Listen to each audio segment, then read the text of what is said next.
أرسلنا من رسول إلا ليطاع بإذن الله نبتدئ وبه نستعين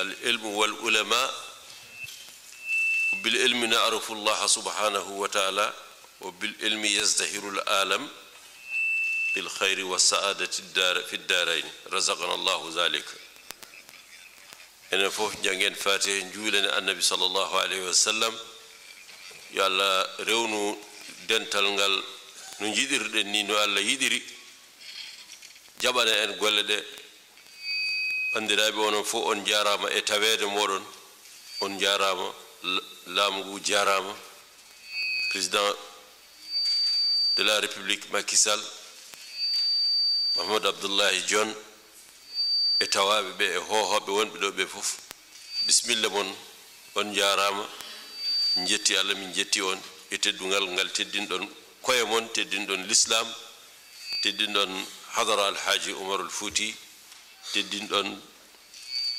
gorko hitande nde ɗo biyeteɗo Alpha Hashimiyu Tall yo welede Allah wone makko wena e meɗen enen fof.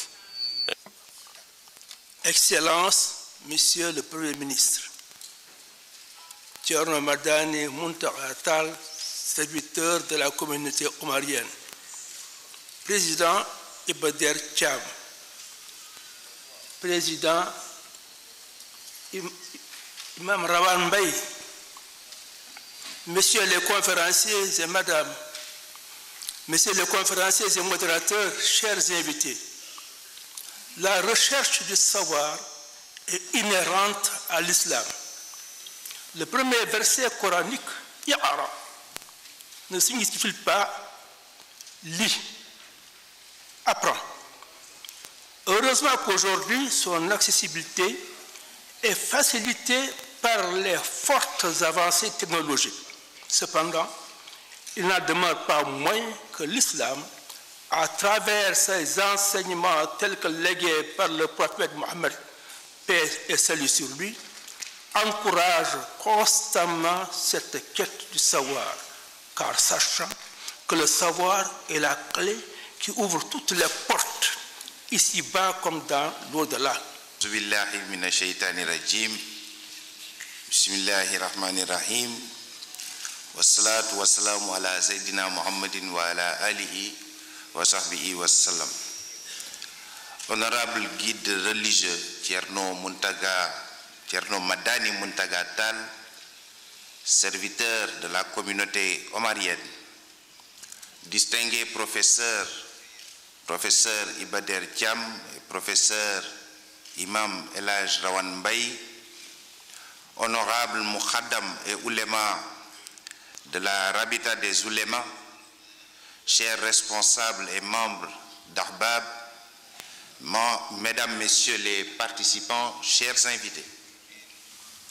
C'est avec le cœur rempli d'espoir que je réponds ce matin au nom de son Excellence le président Macky Sall, président de la République, à votre invitation à ce rendez-vous de l'esprit et de l'âme au moment où notre monde semble être malade. Or, c'est par l'exercice intellectuel que l'esprit se renforce et imprime une dynamique de progrès dans la société. Et c'est par l'invocation spirituelle que l'âme est exaltée pour s'élever et rehausser les actes par l'éthique. En nous invitant à cette belle manifestation qui met en conjonction ces deux éléments, vous galvanisez notre conviction devant ce tarirropage d'intellectuels, de guides religieux et de décideurs. Ceci renforce notre conviction que notre pays, le Sénégal, arrivera à bon port sur les quais du progrès, de la vertu et de la solidarité. Je peux dire sur les quais de l'émergence, mais une émergence basée sur une richesse inclusive et partagée dans le cadre de l'état de droit. Honorable guide, notre espoir est d'autant plus justifié que vous avez choisi de porter votre réflexion sur les questions de l'heure, sur les problématiques vitales pour la survie de l'humanité, dans la cohésion et l'harmonie. Premier ministre muy no ñallude meɗen kono mo jogi haaju mo yahanta enen fof to assemblée to o fay joni direct ɗum noon enen e inde mon onon tawaɓe ɓe e inde hadara alhaji oumar eɗen mbiyamo o jarama yo Allah ren mo reena mo longtiɗo o reena leydi ndi walla leydi ndi e deñre walla leydi ndi e yaarude yeeso ɗum noon so yalti conférence uji ɗi puɗɗo so Allah hoddiri enen fof janggen fatiha juulen annabi sallallahu alayhi wa sallam nelden ɓe kamɓe arɓe tawtorede ɓe bismillah rahman rahim alhamdulillah rabbil alamin ana rabbika rabbil izzati amma yasifuna wa salamun ala al mursalin walhamdulillahi rabbil alamin. Donc une suspension de 3 petites minutes pour permettre à Monsieur le Premier ministre de se retirer. Demandons aux conférenciers et aux modérateurs de rejoindre le présidium pour commencer les travaux. Merci. Alhamdulillahi rabbil alamin wa salatu wa salam ala rasulillahi sallallahu alayhi wa sallam.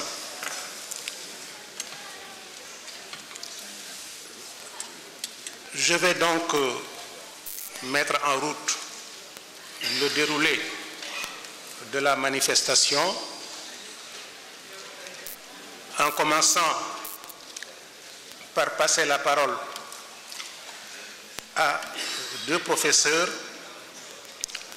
le professeur Abdou Aziz Kébé, qui aura pour modérateur le professeur Ravan Baye, c'est-à-dire 2 des représentants les plus éminents du département d'arabe de l'université Cheikh Anta Diop. Bismillahirrahmanirrahim. Wa sallallahu wa sallama ala sayyidina wa maulana Muhammadin wa ala alihi wa sahbihi ajma'in. Je vous remercie, Monsieur le Président. Monsieur le Président, permettez-moi de saluer l'assistance composée essentiellement de la descendance du grand homme de savoir, Cheikh Oumar Foutiyou Tall. À travers cette descendance, nous saluons plus particulièrement Thierno Madani Muntaga Tall.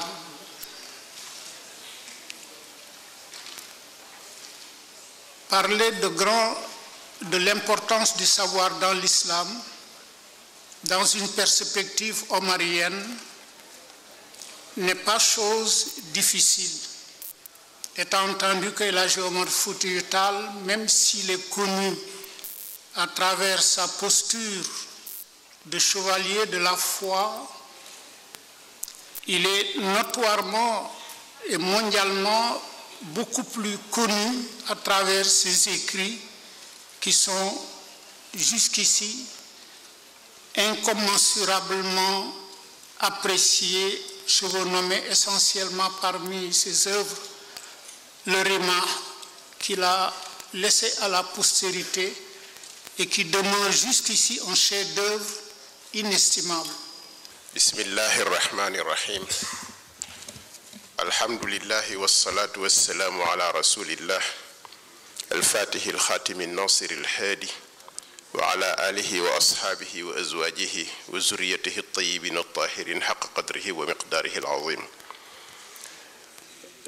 Assalamu alaykum wa rahmatullahi ta'ala wa barakatuh. Je voudrais commencer par saluer le serviteur de la communauté omarienne, Thierno Madani Tall, qui nous a invités à partager cette matinée intellectuelle, mais aussi spirituelle. Et lui rendre hommage pour l'œuvre grandiose qu'il est en train de faire, non pas pour la communauté omarienne stricto sensu, mais pour la communauté nationale. Parce que si le savoir est répandu, c'est toute la communauté qui en bénéficie. Si l'éthique est appropriée par une grande majorité des populations, c'est toute la communauté qui en bénéficie.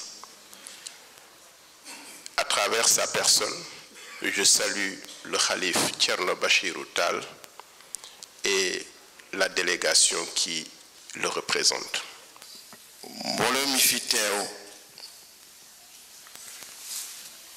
Monsieur le Président, Fadilatou Cheikh Thierno Madani, dama bëggoon wax rek ni au nom de la famille Malikia al-Mustafawiya, m'acquitter d'une dette de reconnaissance et de gratitude à l'endroit de l'association Ahbab Cheikh Oumar Foutiyou et à Thierno Madani pour wax ni nous la famille de l'Hadji Malick Sy kenn waru nu jiitu ci association bi Ahbab bi moo tax tey dama ñëw indi fi sama bopp fekk fi sama bopp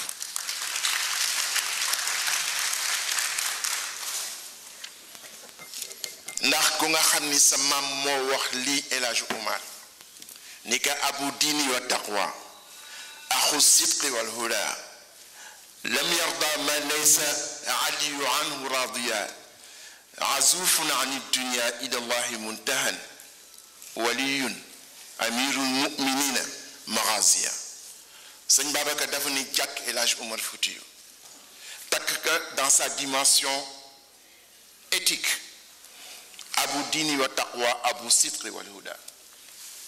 Tagka dans sa dimension spirituelle. Waliyun. Wow. Azufun ani dunya ila Allahi muntahan. Tagka dans sa dimension politique. Amirul Mu'minina. Tagka dans sa dimension militaire. Marazia. Nika chef d'état-major. Dangay tal ay xare. Si ñaari vers. Kon ku sa maam wax loolu El Hadji Oumar mën nga wax ni de naissance bokk nga ci Ahbab yi